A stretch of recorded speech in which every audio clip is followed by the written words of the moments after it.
Pessoal, antes da gente passar para as questões da CGU, né, como eu falei na aula anterior, a gente ainda vai fazer a questão 60, tá, de Natal, antes da gente passar para as da CGU, que são a maior carga da parte de rede, ok?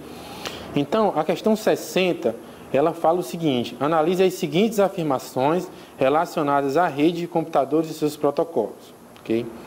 Essa questão, pessoal, antes da gente ler, para acertá-la, a gente só precisava de uma coisa muito básica para quem já estudou rede, tá? Seria isso aqui, ó. A gente saber que o TCP, certo? Ambos são protocolos, né? Aqui são transporte. Os protocolos da camada de transporte são TCP e o UDP, certo? Sendo que o TCP, ele é orientado a conexão, portanto, as suas mensagens são confirmadas. O UDP, por sua vez, ele não é orientado,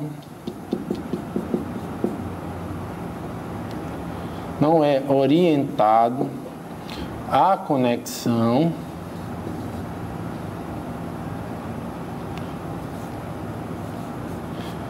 e, portanto, suas mensagens não são confirmadas. Se a gente soubesse disso, né, tivesse aprendido isso antes de resolver a prova, a gente matava essa questão 60. Se não, vejamos. Vamos ver o item 1. O TCP é um importante e complexo protocolo da família TCP/IP e presta um serviço orientado em conexão. Você pode falar orientado à conexão, que é o mais comum, ou, como ele colocou aí, orientado em conexão, certo? Então, o TCP é um protocolo importante, complexo, né? Quem duvida que ele é complexo, leia o livro A Bíblia do TCP/IP, para ver o tamanho, né? E presta um serviço orientado à conexão. Então, portanto, esse item está correto. Ok?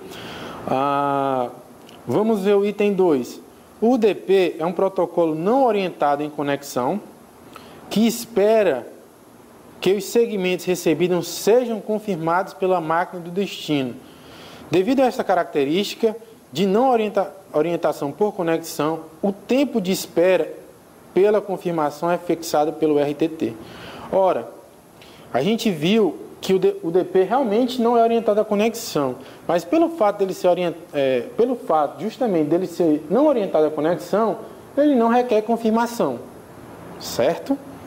E aqui, vejam o que ele fala: sejam confirmadas pela máquina do destino, né, os segmentos. Isso torna a questão, o item errado, porque ele não necessita dessa confirmação, ok? Então, a gente vai ter aqui como o item 2, falso, certo? Vamos ao item 3. O TCP responsabiliza-se por identificar e corrigir perdas de segmentos, segmentos fora de ordem e segmentos com informações incorretas. Pessoal, TCP ele é orientado à conexão e requer confirmação. Isso quer dizer que ele corrige erros, ele reordena os pacotes. Justamente o que o IP não faz na camada de redes, essa não preocupação em corrigir, em repor os pacotes, né, no caso da rede e aqui os segmentos, o TCP ele faz em cima, né, numa camada superior. Ele ordena, ele cria uma confiabilidade, ele dá uma confiabilidade ao fluxo de informação, né? Então, quando ele fala que os segmentos, ele reordena os segmentos fora de ordem e complementa, corrige, isso tudo está correto, tá? Então, o item 3 aí está verdadeiro. O item 4. Devido à sua arquitetura, o protocolo TCP não necessita de confirmação de recebimento. Ora, ele necessita de confirmação porque ele é um protocolo orientado à conexão, né? Na realidade, ele necessita de confirmação porque ele é um protocolo seguro, né? Essas duas coisas aqui não querem dizer que sejam as mesmas coisas. Na realidade, ele é um protocolo que ele trabalha com a confirmação, certo? Então, a gente vai ter que esse item está falso. E a resposta vai ser qual? Item D, ok? Se você soubesse apenas esse resuminho aqui, a gente conseguiria matar essa questão. Agora sim, vamos às questões da CGU. As questões da CGU, certo? A gente vai começar pela questão 21. CGU Infra 2008, né? O esquema de multiplexação em que cada fonte transmissora obtém acesso ao meio de transmissão por um dado período, no qual cada intervalo de tempo é do mesmo tamanho, é denominada multiplexação. Multiplexação, pessoal, é a forma de você colocar vários fluxos de comunicação em um mesmo meio, né? Uma forma de colocar vários fluxos em um meio comum. Então você multiplexa esses fluxos. E você tem várias formas de multiplexar. A gente vai ver aqui, é uma questão que a gente pode ver cada um desses meios, certo? Então vamos lá. No item A ele fala por divisão em frequência, né? Seria o nosso FDM. Pessoal, o FDM é a técnica utilizada nos rádios, né? Nos rádios, no caso, o FM, né? O AM seria, no caso, na realidade, em qualquer rádio, né?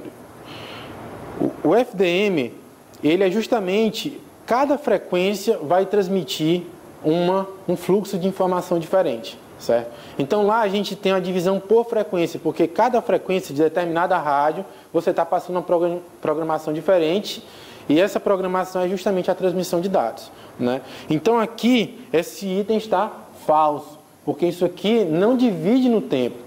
Isso aqui divide em frequência, ou seja, a cada instante está todo mundo transmitindo, só que em uma frequência do espectro diferente, ok? Espectro eletromagnético. AB, divisão de comprimento de onda, seria o nosso WDM, né? Não é tão comum, mas é o WDM. O que é isso? Esse WDM é um tipo de FDM, né? Só que é utilizado mais para transmissões óticas, né? E aí, o fator que prepondera não é a frequência, em si o comprimento de onda, que é o wavelength, que seria o W, né? Então, nesse caso, a gente tem uma transmissão funcionando em vários comprimentos de onda. Esses comprimentos de onda podem coexistir, por exemplo, em uma fibra ótica, e aí transmitir vários fluxos óticos através da mesma fibra, aumentando a capacidade da fibra. Esse seria o WDM. Como o FDM também, ele vai estar falso, né? Porque a gente está procurando uma multiplexação no tempo, né? Divisão de comprimento de onda densa.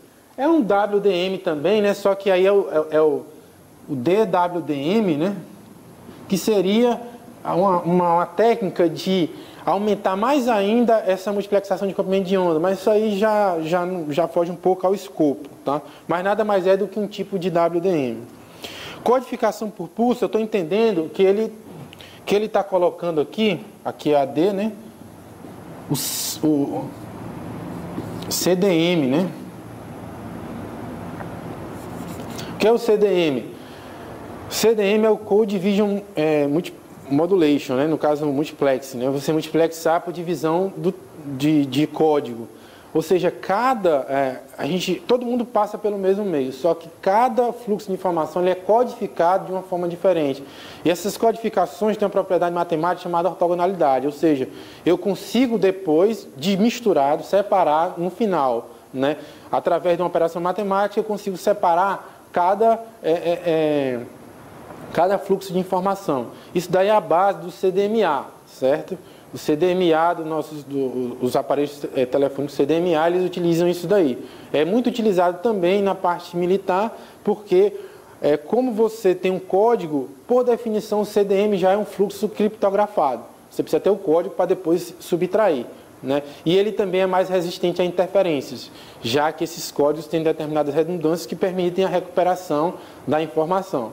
Mas não é o nosso caso também. O CDM também não é o nosso caso. Então a gente coloca aqui como falso. E por eliminação, né, a gente vai ter o E, que estaria verdadeiro, que aí sim é o nosso TDM, né? Que é o Time Division Multiplexing, que aí é a divisão, a multiplicação por multiplexação por divisão no tempo, né? Aí sim, cada fluxo, né, cada transmissor tem um slot no tempo, né? E ele aproveita, por exemplo, primeiro sou eu, tem um token, né? Ou seja, primeiro sou eu, depois fulano, depois Beltrano, depois fulano. Então, naquela janela de tempo, se eu tiver algo a transmitir, eu transmito. E aí cada um vai se revezando, né? E você pode ter alguns algoritmos adaptativos, mas em suma é isso. Eu tenho um determinado tempo para eu poder transmitir. E esse tempo é respeitado. Se você notar, não há perigo de uma colisão, né? Porque cada um tem o seu tempo, né? Tá tudo separadinho. Então a gente chama isso daqui, né, de um meio, vamos supor assim, determinístico, não é um meio estatístico, né? Não é um protocolo estatístico como o CDMA, onde pode haver colisão. Aqui não, cada um tem o seu espaço. Porém tem um problema, né? Se eu tiver que transmitir, eu não tiver nada para falar, esse meu slot de tempo ele corre vazio. E isso daí causa um mau aproveitamento, né, do espectro, né? Um mau aproveitamento do canal de transmissão. Então a gente viu aqui o FDM, o WDM, que é mais utilizado para transmissões ópticas, né? Aqui o Dense WDM, que na realidade é um WDM superior, o CDM, que é a transmissão em código, né, que é a base do nosso CDMA, e o nosso TDM aqui, que é a base do TDMA, e também ele é a base para o GSM moderno, né, os nossos celulares, que seria a transmissão por divisão no tempo. Ok? Só uma coisa, eles aproveitam, né, eu falei de slot vazio, a gente consegue mandar aquelas nos nossos SMS justamente nesses slots vazios que a gente teoricamente não aproveitaria, né? Ok? Então, aí a gente finaliza o comentário da primeira questão da CGU, a questão 21. Até a próxima aula, pessoal.